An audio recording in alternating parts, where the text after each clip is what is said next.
If you're a subscriber, you know that Glacier National Park is my favorite park, and it has been since my first visit in 1994.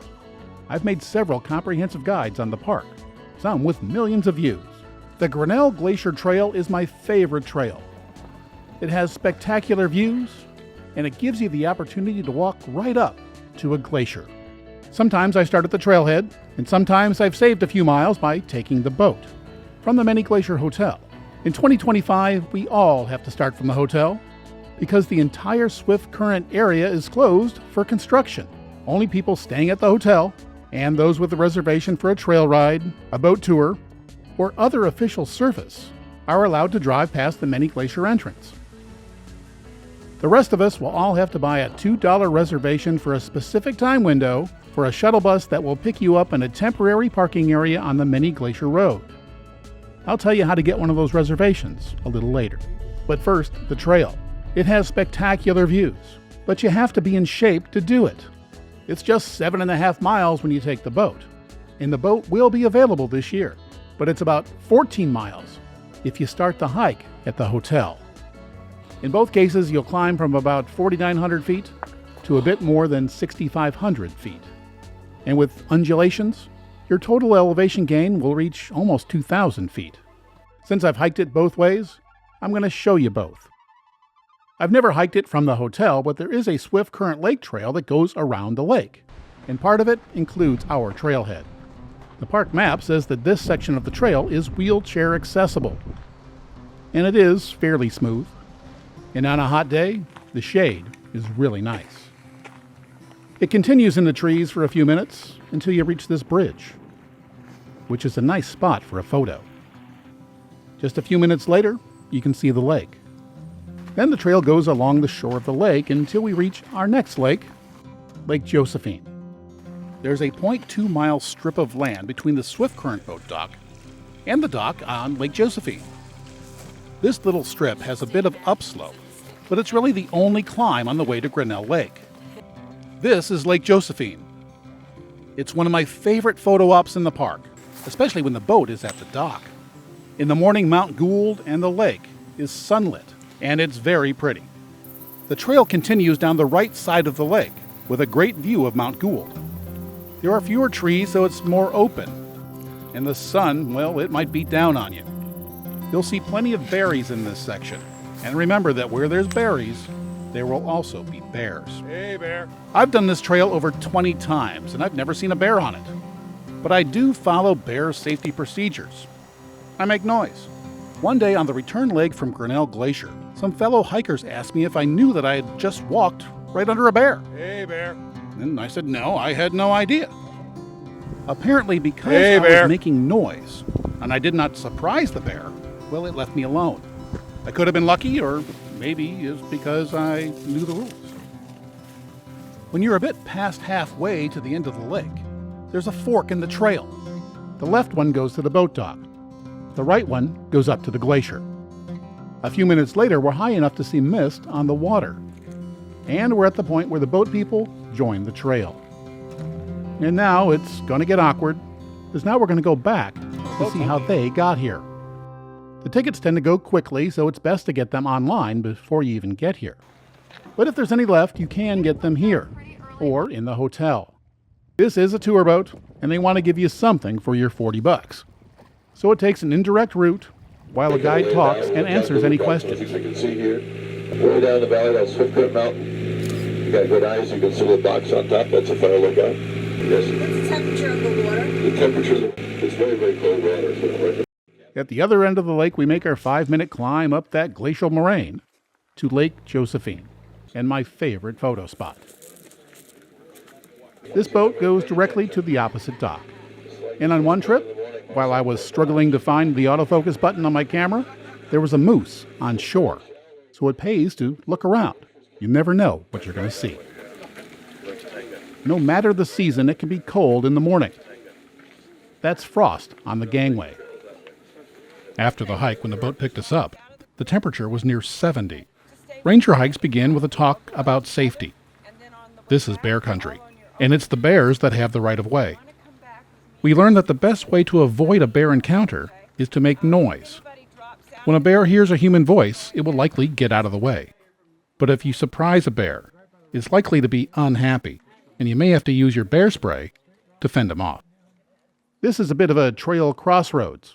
Many trails connect here, so make sure you follow the signs and get on the right trail. The first time I took the boat, I may have been a little overconfident. I went the wrong way. I ended up at Lower Grinnell Lake, which added a couple of miles to my hike that day. The trail heads into the woods on a boardwalk over marshy ground, until there's a bridge over a stream, where there's another photo op. Just a few hundred yards from the boat landing, the climb begins. The trail gains a few hundred feet in the first 30 minutes, and on most days, the wind grows stronger. Soon, your efforts begin to pay off with amazing views of Mount Gould, which dominates the head of the valley.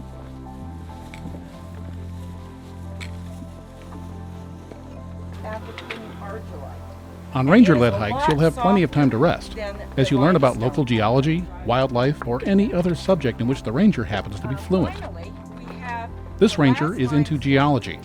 She tells us sediments which make up the rock of the trail are very old. The layers were laid down hundreds of millions of years before even dinosaurs existed. Right next to the trail, there's evidence of the powerful forces which bent the rock and formed these mountains.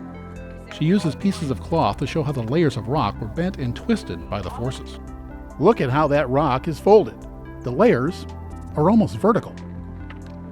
On a rare, sunny, calm day, Lower Grinnell Lake is just gorgeous. The climb continues, and depending on the season, the foliage gets more colorful. While I struggle climbing, let me pass on something else that the ranger told us. The black band is 100 feet thick.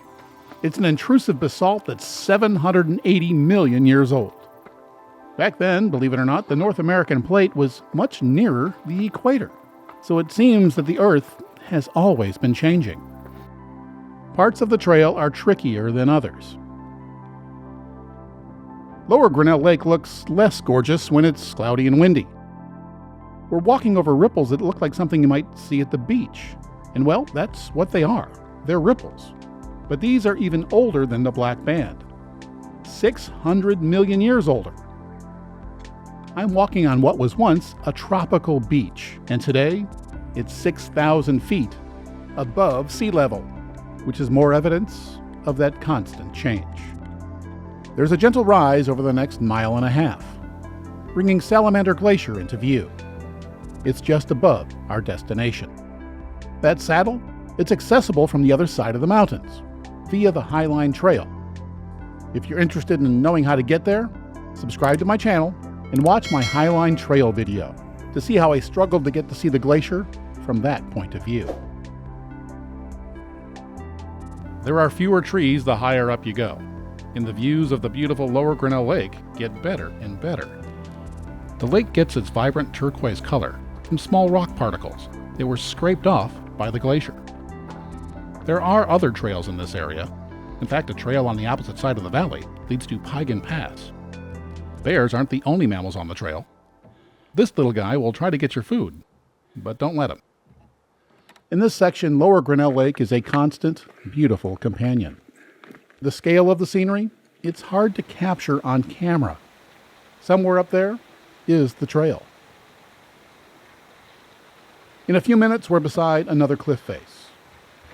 In many places, the trail is little more than a narrow shelf carved into the rock. There are a number of water sources on the trail, but even in this remote location, parasites may be present. So water must be filtered before you drink it.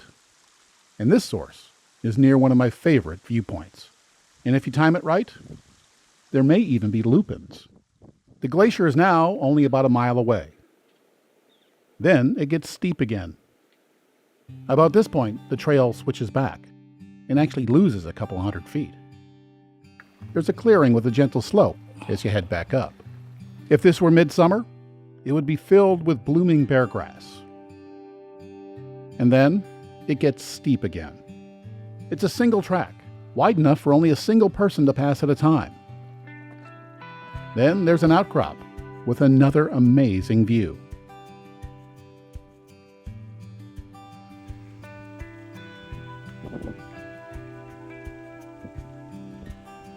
At one point, it's so steep that stairs are cut into the rock.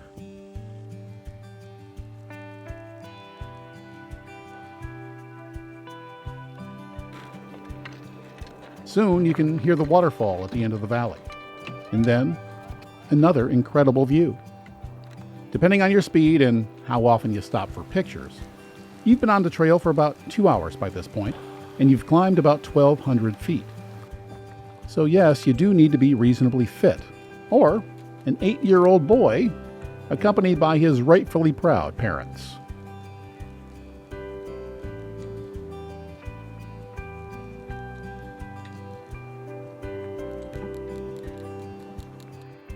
At times, the trail can be quite narrow, but it's never scary or even risky.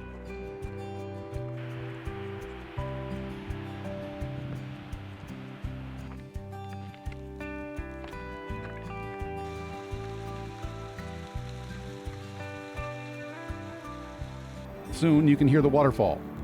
Eventually, this meltwater will flow all the way to the Arctic Ocean. The trail was built in the early 1900s, but the first explorers bushwhacked their way up here in the 1850s. Back then, the ice extended all the way to the fall. Turn around to see where you've come, and you'll see the U-shaped signature of a glacier-carved valley and a string of aquamarine lakes. The boat dock where we started is at the near end of the second lake. Bears like this part of the trail because it's lined with berries. Ripe thimbleberries actually taste pretty good.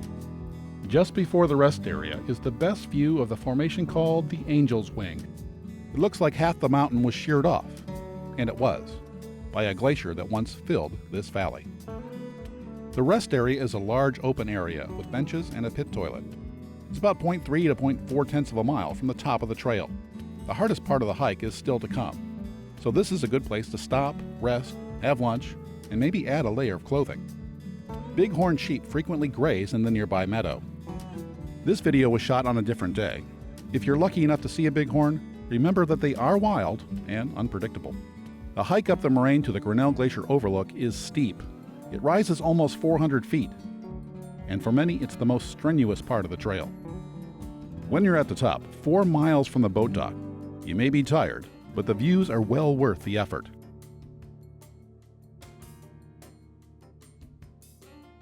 If you're lucky, you may see a bighorn sheep up here too. Few continue to the glacier. Most just rest here and take in the amazing scenery. The glacier itself is still about a half-mile away. Some even cool their feet in the very cold water. There's much to take in. The rock face is 3,000 feet high, the waterfall nearly 1,000. Like Lower Grinnell Lake, the water here gets its striking color from glacial flour, scraped off by the glacier. Most of those who make it up here know that the glacier is shrinking, and they want to see it before it's gone. This film crew is from Japanese television. As glaciers die, crevasses form near the edge, or foot of the glacier. Ice then breaks off and becomes a berg. Bergs now cover much of the upper Grinnell Lake. Over time, some of the bergs turn on their side, revealing ice layers that are hundreds of years old. Layers are also visible on the wall of the arête. They were laid down over 1 billion years ago. This is Salamander Glacier. In the early 1900s, it was connected to Grinnell Glacier. Today, the two glaciers are separated by hundreds of feet of rock. To get to the glacier, you'll have to cross a stream. I've seen just how fast the ice is melting. When I was here in 1995, the glacier was about 500 feet longer than it is today. Back then, there were still small ice caves, and the rangers were giving tours on the ice. The ice is now thin and flat. In fact, it's far too thin to walk on safely. Glacier melt isn't always bad news. In the 1930s, ice covered this spot. When it melted, it revealed 1.4 billion, that's with a B, year-old fossils of what was once the Earth's dominant species. These are stromatolite fossils. These humble algae colonies are responsible for giving the Earth its breathable oxygen. Before them, the atmosphere was carbon dioxide, but their waste gas was oxygen. They were formed in warm, shallow seas, proof that this ice-covered mountaintop was once a tropical shoreline. By now, you might be wondering what sort of effort is required to reach this spot. So I asked hiker Tim Curry about his thoughts. And that last 4/10 of a mile was a little steeper than I expected. So was the effort worth the view? It was absolutely worth it. I would recommend this to anybody who's of sound limb, but I wouldn't recommend it to anybody who was not quite in shape for the mountain, because you do feel the altitude. It is a steep climb, it's very rocky, and you should be in shape for it. And fitness clearly is not based on age. This grandma did it, and she's 77. And she didn't take the boat. She started from the trailhead, 5.5 miles away. It took her 4 hours to get here. And what did she think of it? It's marvelous. The Grinnell Glacier Trail is one of the most scenic in North America, and one of the few that follows a glacial valley past stunning vistas with an incredible lake, and then ends at a remnant of the last ice age. This is more than a beautiful place. It's also a great place to learn something about geology, the earliest forms of life, and climate change. So when you're in Glacier National Park, if you do only one hike, the Grinnell Glacier Trail is the one to do.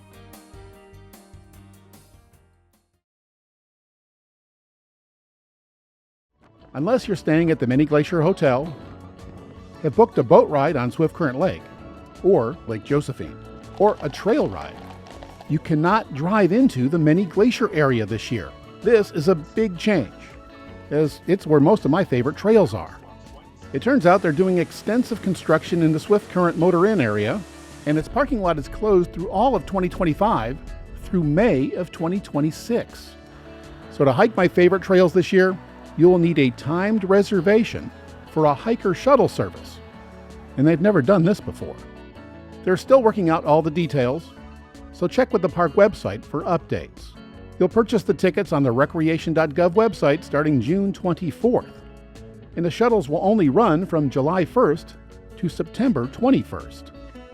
It's not clear where you're going to be picked up, but they will drop you off at the Many Glacier Hotel parking lot, which will add up to a mile each way to your hike.